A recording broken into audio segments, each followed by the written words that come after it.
Diontae, you expect to see a lot of Marlon Humphrey on Sunday? Yeah, I mean, he's their pretty much travel. Their best corner, obviously. I mean, they paid him and whatnot. Great player, can't take nothing from him. But if he follows me, gonna do what he do. Gonna have to play the game out. It's gonna be a competitive matchup, so I'm ready regardless. Have you been shadowed in the past by one guy? I don't really pay attention to that, to be honest. I just go out there and play, and I just make my plays. How big of a compliment is it if a guy does shadow you like Humphrey? It's a sign of respect. But if they don't, it shows you like how they feel about you. But at the end of the day, I'm not worried about that. Like I said, I'm just go out there and make plays and do what I do best. Try to help the team win. Ben said you put a list of the cornerbacks you're going to face each week up on Monday in your locker. What's the impetus of that? It's just I like to see who I'm going up against, who they got, like who travels, they play right or left, certain stuff like that, and I just like to know who the backups is as well. So just in case one of them go down, I know what to expect. Is that something you've always done, or is that new this year? Just new, just adding new stuff to my routine or whatever. So just trying to get better. Have you noticed it helping you week to week, better recognition or preparation? Yeah, just knowing, like I said, once I look at the depth chart and knowing who's going to be out there and who's not, pretty much know what to expect once come game time. Is that the process of the evolution of a receiver is to have the intangible side of it like that? It's not for everybody. Everybody got their own thing, but I'm just doing me.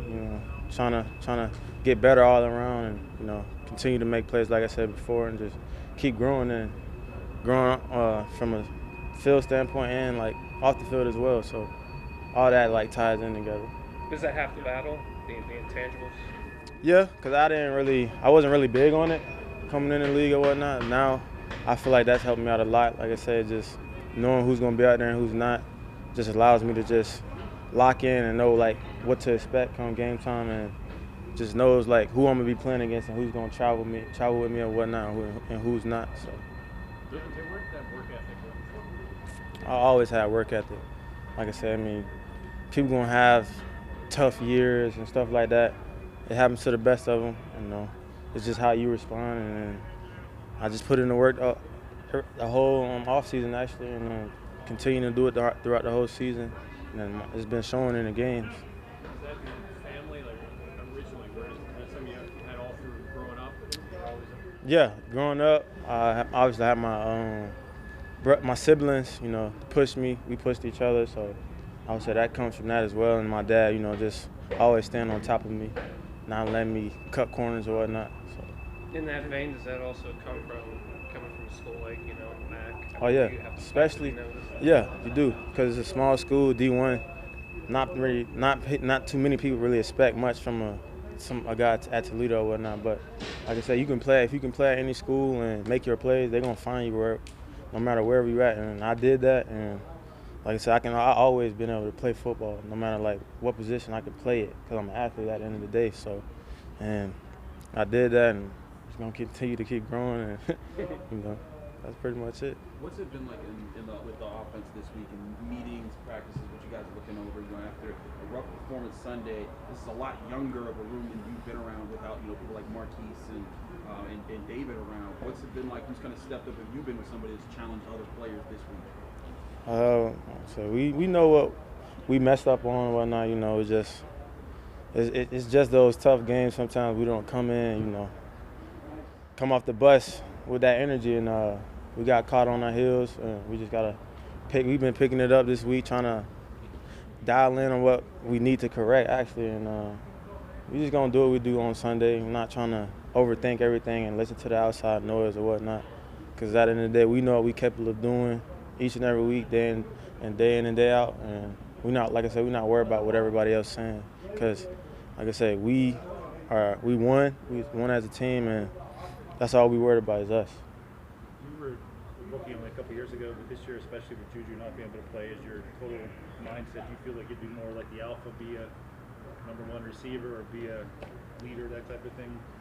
I just lead by example. I'm not a vocal leader, never tried, never will, that's just not me personally. So I'm just going to let my work do the talking, and then whoever decides to follow me, then that's how it's gonna be. So I'm just gonna keep leading by example, making plays out there on the field, like doing extra drills, and whoever comes out there and want to get some extra work in with me, then let's be great together. Every receiver wants to have a route tree, a whole route tree, and everything. You see deep balls, shorter slot. You've been everywhere, done everything. Is that something you take great pride? You always took great pride in, especially at this level. Yeah, especially because a lot of people think I'm just short, intermediate guy, and I can run every route in the route tree. So it's just the plays that they design, that they want us to run. I got to run it. Can't complain about it or whatnot. I mean, I could have a say so in certain situations, but like I said, I just go out there and do what I'm told, and just like I said, make plays. Yeah, not to jinx you by any stretch, but I mean, obviously, fixing the drops was part of the off-season goal for you. Obviously, it's been very successful at this year. Did you change anything in terms of your work in the off-season to kind of do that? I mean, what would you attribute just sort of better performance in that area?